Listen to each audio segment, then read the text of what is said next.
नमस्कार दोस्तों, आज मैं आप सभी से पूजन विधि शेयर कर रही हूँ। पूजन विधि जो मेरे यहाँ पर जैसा होता है मैं अपने यहाँ का शेयर कर रही हूँ। आपके यहाँ पर जैसा होता है आप अपने बड़ों से पूछ के भी कर सकते हैं। तो सबसे पहले देखिए, इस तरह से करवा माता की फ़ोटो लगानी होती है। ये आप दीवार पे बना भी सकते हैं। वैसे पौराणिक तौर पर दीवार में ही बनता था। अब जो है आप पोस्टर वगैरह भी लेके पूजा कर सकते हैं। तो ये पोस्टर मैंने ले रखा है, इसी से हम लोग पूजा करते हैं। उसके बाद देखिए, इसमें करवा आपको स्थापित करना होता है। तो सबसे पहले हम करवा लेंगे। करवा जो मिट्टी वाला होता है इसको लेना होता है। इसमें सबसे पहले यहाँ पर नीचे आप चावल डाल दीजिए। चावल डालने के बाद यहाँ पर देखिए थोड़ी सी हल्दी भी डाल देंगे। हल्दी शुभ करने के लिए डालना होता है। उसके ऊपर हम करवा रखेंगे। करवे में हम पानी भर देते हैं। पानी भरने के बाद देखिए हम इस तरह से 4 सुरवे डालेंगे। ये हमारे 4 सुरवे हैं। 4 सुरवों को हम इसके अंदर डाल देंगे यहाँ पर इस तरह से। स्टार्ट। तो देखिए इस तरह से 4 सुरवे हैं। 4 सुरवों को मैं इसमें डाल लूंगी। आप चाहे तो इसको काट के छोटे भी कर सकते हैं। और ये जो करवे का मुंह होता है इसको इससे बंद कर दिया जाता है। और जैसे मैंने रखा है आपको भी वैसे ही रखना है। उसके ऊपर इस तरह से इसमें कुछ आप मीठा रख के ढक सकते हैं। ड्राई फ्रूट्स वगैरह भी रख सकते हैं। तो इस तरह से आपको रख लेना है। उसके बाद हम इसमें बांधेंगे कलावा। देखिए इस तरह से आपको कलावा बांध लेना है। कलावा बांधने के बाद आपको इसको 13 बार टिकना है। 13 बार टिकना ज़रूरी होता है। तो देख लीजिए आपके यहाँ पर कितनी बार टिकते हैं। तो ये देखिए सिंदूर है, सिंदूर से हम टिकते हैं। और इस तरह से इसको सजा लेना होता है। तो 13 टीके हमें करने होते हैं। उसके बाद हम रखेंगे खाने वाला, जो मीठा वाला हमारा होता है। अगर आपके पास ये मीठा वाला करवानी है तो आप क्या कर लीजिएगा, आप एक ग्लास ले लीजिएगा, लोटा ले लीजिएगा, उसमें आप गेहूं या मीठे चीज़ें भर के भी चढ़ा सकते हैं। तो इस तरह से इसको सबसे पहले शुद्ध कर लेना होता है। तो देखिए इस तरह से हम इसको शुद्ध कर लेंगे। यहाँ पर ऐसे इसको शुद्ध कर लेंगे गंगा जल से। और उसके बाद इसमें हम धान की लाई भर देंगे। और धान की लाई भरने के बाद इसको बांध देंगे। और ये मीठा करवा होता है। और फिर उसके बाद इसको भी हम माँ के लेफ्ट हैंड साइड, ये वाला करवा रखेंगे लेफ्ट हैंड साइड। ये देखिए मेरा लेफ्ट हैंड साइड है, जिधर हम लोग रक्षा बांधते हैं इधर लेफ्ट हैंड साइड। और इसको राइट हैंड साइड रखना है यहाँ पर। और जब आप इसको स्थापना करें तो इससे पहले भी यहाँ पर नीचे चावल लगा लें और इसके ऊपर इसको रखें। और इसमें हल्दी भी डाल सकते हैं आप। उसके बाद हम ये हो गया। उसके बाद हम क्या करते हैं, उसके बाद देखिए ये जो मीठा वाला करवा होता है इसमें कुछ बायना भी रखना होता है, कुछ पैसे में रखने होते हैं। तो हम यहाँ पर पैसे रख देंगे। ये ऊपर रखा जाता है पर मैं यहाँ पे रख रही हूँ, आप देख लीजिएगा। उसके बाद हम माता को, करवा माता को ये मौली अर्पित करते हैं। ये मौली अर्पित करना बहुत ज़रूरी होता है। इसी मौली के धागे से हम नेक्स्ट डे अपने पति को बांधते हैं। और हमारे यहाँ पर यही रिवाज है। तो इस तरह से देखिए यहाँ पर मैं इसको फंसा दे रही हूँ। और इस तरह से माता के कैलेंडर पे आपको लगा लेना चाहिए। तो इस तरह से हमें कलावा थोड़ा सा सेलो टेप की मदद से हमने इसमें कर दिया है। आप चाहे तो यहाँ पे आटा लगा जाता है। जब मैं पूजा करूंगी तो आटा लगा के यहाँ पर पूजा करूंगी, तो आप आटे से भी चिपका सकते हैं। उसके बाद माँ को हम अर्पित करेंगे फूल। तो देखिए यहाँ पर कुछ फूल अर्पित कर रहे हैं हम माँ को। और इसमें सबसे पहले हम ये फूल गणेश भगवान को अर्पित करेंगे। ठीक है, गणेश भगवान को फूल इत्यादि अर्पित करेंगे। अब हम उसके बाद नेक्स्ट हम देखिए यहाँ पर हम जनेऊ। तो देखिए इस तरह से हमें जनेऊ अर्पित करना होता है। तो जनेऊ क्या करते हैं, हम ऐसे भगवान को भावना करते हैं कि भगवान हम आपको जनेऊ अर्पित कर रहे हैं। जनेऊ अर्पित करने के बाद इस तरह से आप यहाँ पर रख सकते हैं। उसके बाद फूल अर्पित करने के बाद, जनेऊ अर्पित करने के बाद हम सबसे पहले भगवान को टीका करते हैं। तो टीका के लिए सबसे पहले हम हल्दी यूज़ करते हैं। और हल्दी हम सबसे पहले करवा माता को और गणेश भगवान को लगाते हैं। ठीक है, तो 4 बार हम लगाएंगे। और उसके बाद सभी देवी देवता इसमें जितने होते हैं, चांद सूरज, सबको हम हल्दी लगाते हैं। जितने भी इसमें सुहाग की चीजें बनी होती है सब पे हमें हल्दी लगाना होता है।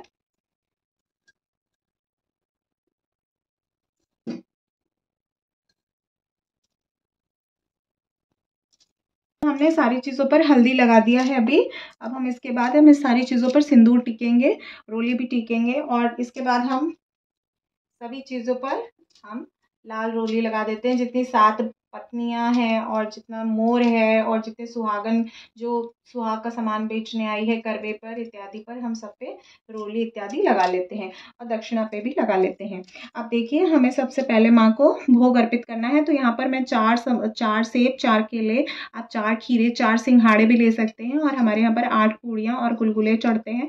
आप देख लीजिएगा। भोग की भावना करके सबसे पहले गणपति महाराज को चढ़ाएंगे, फिर माता को, फिर करवा माता को इत्यादि आप चला लेंगे। उसके बाद हम लोग क्या करते हैं, सबसे इम्पॉर्टेंट ये है कि भोग लगाने के बाद हम दीप जलाते हैं। तो दीप जलाने के लिए तो यहाँ पर हम दीपक अग्नि देवता का आह्वान करते हुए दीपक जला देंगे। तो दीपक जलाने के बाद हमें उसके बाद इसका शुद्धिकरण करना होता है। तो हम 3 बार ऐसे घुमा देते हैं और इस तरह से शुद्धिकरण हो जाता है। उसके बाद देखिए माता को गजरा अर्पित करेंगे। तो गजरा इस तरह से लेके भाव करके माता को आपको गजरा अर्पित कर देना है, गजरा इत्यादि अर्पित कर देंगे। अब उसके बाद हम माता को सुहाग की चीजें अर्पित करेंगे। नेक्स्ट देखिए हमको माँ को सुहाग अर्पित करना होता है। तो इस तरह से हम इसमें नेल पेंट, आलता, सिंदूर और मेहंदी और बिंदी और हम इसमें कुछ चूड़ी इत्यादि रख के हम इस माँ को सुहाग अर्पित करेंगे। और माँ को सुहाग अर्पित करने के बाद गणपति महाराज को, करवा माता इत्यादि सबको हमें इससे टच कराना होता है। तो हम इस तरह से सुहाग अर्पित करेंगे। उसके बाद नेक्स्ट हमें क्या करना है, तो इस तरह से आपको भाव करके धूप इत्यादि जला लेना है। तो धूप जब हम जलाएंगे तो करवा माता के साथ सूर्य देवता, चंद्र देवता आदि की पूजा करते हुए, पुस्तक की पूजा करते हुए, करवे की पूजा करते हुए और समस्त सुहाग सामग्री की हमें पूजा कर लेनी है और इस तरह से माता से भाव करना है। उसके बाद आप देखिए ये है हमारे पास जौ के दाने। हमारे यहाँ जौ से कथा सुनी जाती है। तो जौ से हमें कथा सुननी है और यहाँ पर देखिए इसमें 13 दाने हम जौ के लेते हैं। तो 13 दाने हमें गिन के जौ के लेने होते हैं। मैं ऐसे आपको दिखा रही हूँ, ये जौ के दाने हैं और इसको हम लेके कथा सुनते हैं। और कथा सुनने से पहले आपको एक चीज़ और करनी है, वो है जल निकालना है और बायना आपको मैं बता देती हूँ दोनों ही। तो इस तरह से आपको ये जौ लेके या गेहूं के दाने लेके कथा सुननी है। तो देखिए इस तरह से हमें 1 लोटे में जल मैंने आपको और दिखाया था। तो ये जल ले लेना है और जल ये आप पीतल के लोटे में भी ले सकते हैं, लेकिन क्योंकि मेरे शादी का है तो मैं इसको यूज़ जरूर करती हूँ। इसे आप चंद्र देवता अथवा सूर्य देवता को जल देना होता है। तो इस तरह से आप इसमें कलावा बांध लीजिए, गंगा जल डाल लीजिए, इसके अंदर हल्दी, उसके बाद कुमकुम, देखिए कुमकुम डालना है आपको, हल्दी डालना है और इसके बाद इसमें आपको डाल देना है एक फूल। तो इसमें हम एक फूल डाल देंगे और इसके बाद हम इस जल को हम कथा सुनेंगे और कथा सुनने के बाद हम सूर्य भगवान को जल देंगे। देखिए यहाँ पर सूर्य देवता बने होते हैं, तो या तो हम सूर्य देवता को दे सकते हैं या चंद्र देवता को, किसी को भी हम यहाँ पर जल दे सकते हैं। तो ये हम कथा सुनने के बाद सुनते हैं। उसके बाद अब देखिए बायने में आपको क्या क्या रखना है। तो देखिए मैंने चूड़ी ले रखी है, आप चूड़ी कोई भी ले सकती हैं। उसके बाद हमें इसमें साड़ी रखना होता है। तो देखिए इस तरह से मैंने साड़ी ले रखा है, तो साड़ी रख लीजिएगा आप। तो देखिए यहाँ पर मैंने साड़ी ले रखा है, बिंदी ले रखी है, उसके बाद मैं आलता रख दे रही हूँ। माँ को आपने जो चढ़ाया ना उसमें से आपको कुछ चीज़ें यहाँ पे रख देनी चाहिए, जैसे सिंदूर और आलता रख दिया मैंने और चूड़ियाँ भी रख दी है। और उसके बाद आपको क्या करना है ना, कुछ मीठी चीज़ें रखनी है। जैसे हमारे यहाँ पर 8 पूड़ियाँ रखी जाती है, 8 पूड़ियाँ और मिठाइयाँ कुछ रखी जाती है। तो हमारे यहाँ पर जलेबी रखा जाता है। तो इस तरह से ये बायने का होता है। इसके अलावा ये जो मीठा करवा होता है ये भी बायने में जाएगा, लेकिन अभी नहीं जाएगा। हम पहले कथा सुनेंगे और उसके बाद हम जौ को लेकर इस बायने को देंगे। तो देखिए पहले हमें कथा सुननी है, अब हम सुनेंगे कथा। अब देखिए हम कथा सुनेंगे। तो कथा में मैंने आपको दिखाया कि हम जौ ले सकते हैं। तो जौ भी बहुत अच्छा होता है, जौ ले सकते हैं, गेहूं ले सकते हैं। अगर आपको दोनों ना मिले तो आपको खड़े चावल ले लेने चाहिए। तो खड़े चावल का 13 दाना आपको गिन के लेना है और 13 दाने से ही भगवान का कथा सुनना है। और कथा सुनने के बाद ये जो है जौ या ये आपको कलश में डाल देना है और इससे सूर्य भगवान को अथवा चंद्र भगवान को अर्घ देना है।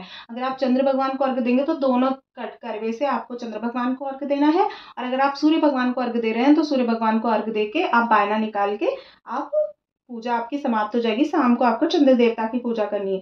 लेकिन अगर आप सूर्य भगवान को जल नहीं दे रहे, दोपहर के बाद कथा सुन रहे, दोपहर के बाद पूजा कर रहे, तो ये दोनों जल जो है आपको चंद्र देवता को ही देना होता है। तो इस तरह से आप चावल भी लेकर यूज कर सकते हैं। इसके बाद आपको आरती इत्यादि करनी है। तो देखिए इस तरह से हम आरती कर लेंगे। गणपति महाराज की आरती करनी है और शंकर भगवान की आरती करनी होती है। तो हम लोग इस तरह से आरती कर लेंगे। आरती करने के बाद आपको इसमें यहाँ पर आचमनी करना होता है, शीतलीकरण दोबारा से। तो 3 बार हम शीतलीकरण कर लेते हैं। तो इस तरह से हमारा शीतलीकरण हो गया। उसके बाद हमें इस तरह से पाटे पर इस तरह से 3 बार पाटे से माथे पर लेना होता है। उसके बाद हम देखिए सुहाग लेंगे माँ से।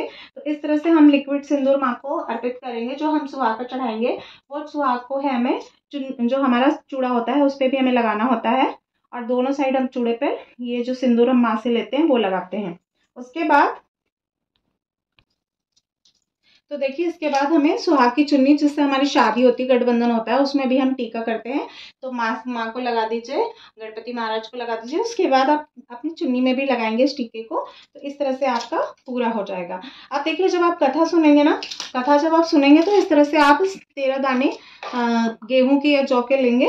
तो इसके बाद इसको हम क्या करते हैं, कथा सुनने के बाद हम इसको इसमें बांध के रखते हैं अपनी चुन्नी में। तो जो शादी की चुन्नी होती है उसमें बांध के रखें, या अथवा आप हैंकी में भी बांध के रख सकते हैं इसको। अगर आप इसको ना बांध के रखना चाहें, जैसे कभी खुल जाता है या कुछ हो जाता है, वॉशरूम वगैरह जाते हैं, अगर आप नहीं रखना चाहते हैं तो आप क्या करेंगे, आप इसको इसी के ऊपर डाल दीजिए। जब चंद्र देवता को संध्या को अर्घ्य देंगे तो उनके साथ डाल दीजिएगा, या सूर्य देवता में भी आप डाल के तुरंत जल दे सकते हैं। तो इस तरह से आपको पूजा करना है। ये बहुत शॉर्ट और बहुत सिंपल विधि बताई है मैंने आपको। इस तरह से आप करवा चौथ की पूजा कर सकते हैं। आई होप आपको ये जानकारी, ये वीडियो यूजफुल लगी होगी। पूजा विधि मेरी बहुत सिंपल तरीके से मैंने बताई है, तो ये सब आपको अच्छी लगी होगी, हेल्पफुल लगी होगी। अगर वीडियो जानकारी कहीं पे भी किसी भी रीजन पे अच्छी लगे तो लाइक शेयर जरूर कीजिएगा। चैनल पे पहली बार विजिट करें तो सब्सक्राइब जरूर कीजिएगा। मिलती हूँ नेक्स्ट वीडियो में। आप सभी को करवा चौथ की ढेर सारी शुभकामनाएं। कथा चैनल पर अपलोड है, आप सुन सकते हैं।